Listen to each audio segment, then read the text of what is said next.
हमारे साथ राज्यसभा सांसद संजय सिंह जी मौजूद हैं आम आदमी पार्टी से। सर, गुजरात में आप लोग चुनाव को लेकर, गुजरात चुनाव को लेकर, और हाल ही में बिल्किस बानो का मामला सामने आया है। देखिए, बिल्किस बानो का मामला जो है निश्चित रूप से ये बहुत ही भारत के इतिहास में एक शर्मनाक घटना है।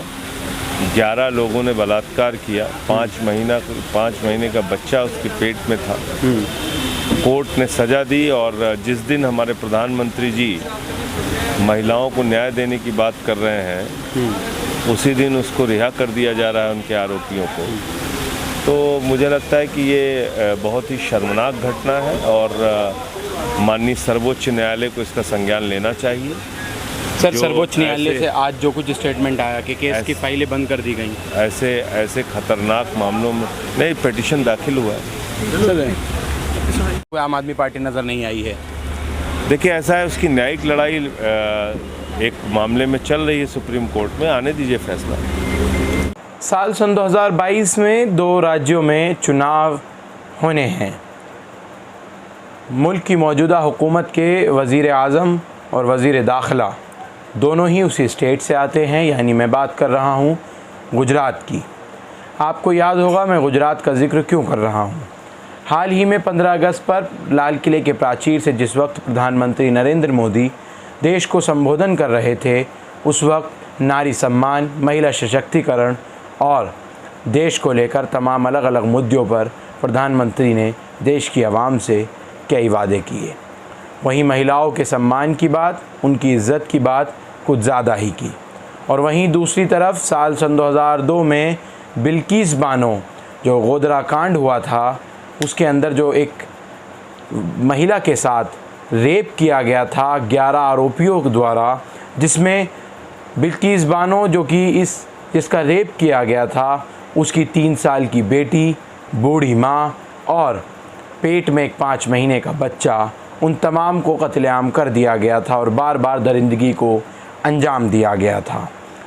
उसी 15 अगस्त के दिन बिल्किस बानो के 11 आरोपियों को, जिनको उम्र कैद की सज़ा गुजरात हाई कोर्ट से हुई थी, उन्हीं आरोपियों को गुजरात सरकार ने रिहा किया।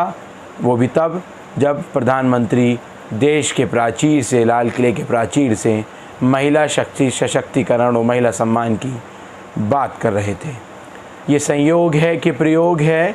आखिर इतना बड़ा ये प्रयोग कैसे किया जा सकता है जब एक देश का सत्तारूढ़ पार्टी का प्रधानमंत्री एक फ़ैसला, एक बात, एक आवाम को संबोधन में महिलाओं के, औरतों के सम्मान की बात कर रहा हो और उसी के अपने राज्य में उसी की पार्टी की सरकार रेप के बलात्कार के आरोपियों को रिहा कर दे। उन तमाम आरोपियों को रिहा ही नहीं किया गया, बल्कि उनका स्वागत ढोल नगाड़ों से, मिठाइयों के साथ किया गया, उनको फूलों के हार पहनाए गए। उस वक्त जब बिल्किस बानो से पूछा गया कि आप पर आखिर क्या गुज़री, तो उन्होंने कहा कि बिल्कुल वैसी ही गुज़री कि जिस वक्त मेरे साथ ये तमाम अंजाम हुए थे, मानो वो मेरे तमाम ज़ख़मात ज़िंदा हो गए। गुजरात में चुनाव है। तमाम राजनीतिक पार्टियां गुजरात में राजनीतिक रैलियां कर रही हैं, तैयारियां कर रही हैं। वहीं दिल्ली की सत्ता से उभरी आम आदमी पार्टी जन लोकपाल और भ्रष्टाचार के मुद्दे पर जो आई दिल्ली की सत्ता में, वो पंजाब में भी उनकी सरकार चल रही है और गुजरात में बड़े पैमाने पर आम आदमी पार्टी चुनाव को लेकर तैयारी कर रही है। और कई हद तक कई सर्वों का ये दावा किया जा रहा है कि गुजरात में आम आदमी पार्टी एक बड़ी पार्टी के रूप में इसी विधानसभा चुनाव में जो सन 2022 के आखिर में होने हैं, एक बहुत बड़ी पार्टी बनकर उभर सकती है। कई लोगों का मानना है कि उसको सत्ता भी हासिल हो सकती है। जिस वक्त बिल्किस बानो का ये मामला सामने आया, बीजेपी की तरफ से किसी भी तरह की कोई भी प्रतिक्रिया या फिर टिप्पणी खुलकर सामने नहीं आई, बल्कि कई बीजेपी नेताओं ने, एक महिला बीजेपी नेताओं ने इसको महिलाओं के अपमान और इस तरह से बताया कि मानो वो एक ज़िंदा होते हुए भी बिल्किस बानो के लिए मौत के बराबर ये एक फ़ैसला जो है वो गुजरात सरकार द्वारा दिया गया है। बिल्किस बानो के पति ने क्या कुछ कहा, तमाम देश ने क्या कुछ कहा, प्रदर्शन हुए जगहों जगहों पर, और अभी भी बिल्किस बानो के तमाम उन आरोपियों को लेकर प्रदर्शन लगातार जारी हैं। सुप्रीम कोर्ट तक मामला पहुंचा है और पुनर्विचार करने को सुप्रीम कोर्ट पहले ही गुजरात सरकार को कह चुका है। लेकिन बात आम आदमी पार्टी की, जहां कांग्रेस ने खुलकर स्टैंड लिया, कि आरोपियों के ख़िलाफ़ जो है अगर इस तरह से बख्शा जाएगा रेप के आरोपियों को, तो रेप करने वालों के जो उनके दिल की दहशत है वो और ज़्यादा बढ़ जाएगी और वो ऐसी दरिंदगियों को और ज़्यादा अंजाम देंगे। चाहे राहुल गांधी की बात हो या फिर प्रियंका गांधी और पूरी ही कांग्रेस स्टैंड लिया बिल्किस बानो के समर्थन में। आरोपियों का पूरी तरह से उन्होंने विरोध किया उनको रिहा किए जाने पर, और उनको जेल भेजने की मांग के लिए माइनॉरिटी कांग्रेस ने लगातार प्रदर्शन भी किए। वहीं दिल्ली की आम आदमी पार्टी या फिर इस वक्त जो कि गुजरात में बड़े पैमाने पर चुनाव को लेकर तैयारियां कर रही है, उनकी बिल्किस बानो पर प्रतिक्रिया जानने की कोशिश की गई या फिर उनसे बात की गई, तो चाहे वो दिल्ली के मुख्यमंत्री अरविंद केजरीवाल हों या फिर मुखर आवाज़ आम आदमी पार्टी के संजय सिंह, कुछ भी कहने से बचते नज़र आए।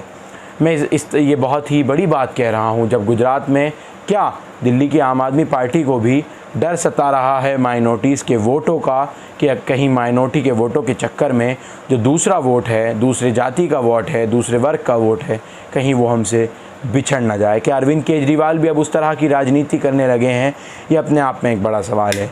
दिल्ली के कॉन्स्टिट्यूशन क्लब में हमारी मुलाकात दिल्ली के राज्यसभा सांसद आम आदमी पार्टी से मुखर आवाज़ जो हैं आम आदमी पार्टी की संजय सिंह से हुई, जो हर मुद्दे पर बढ़ चढ़कर आगे हिस्सा लेते हैं, जो कि हमने आपको हाइलाइट्स में भी दिखाने की कोशिश की। हमने संजय सिंह से जाना कि आखिर बिल्किस बानो पर आपकी खामोशी क्यों, आपकी पार्टी की ओर से कोई एक भी प्रदर्शन या फिर बिल्किस बानो के समर्थन में कोई भी बात नहीं की गई।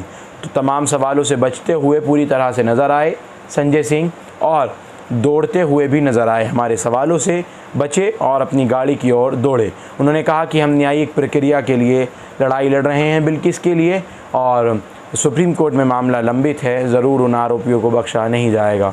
लेकिन आखिर क्यों खुलकर स्टैंड लेने से आम आदमी पार्टी या उसके तमाम नेता डर रहे हैं, ये अपने आप में बड़ा सवाल है। क्या गुजरात की आम आदमी पार्टी को भी अब ये डर सता रहा है कि कहीं उनको वोटों का खतरा ना हो जाए? सोचने वाला सवाल है।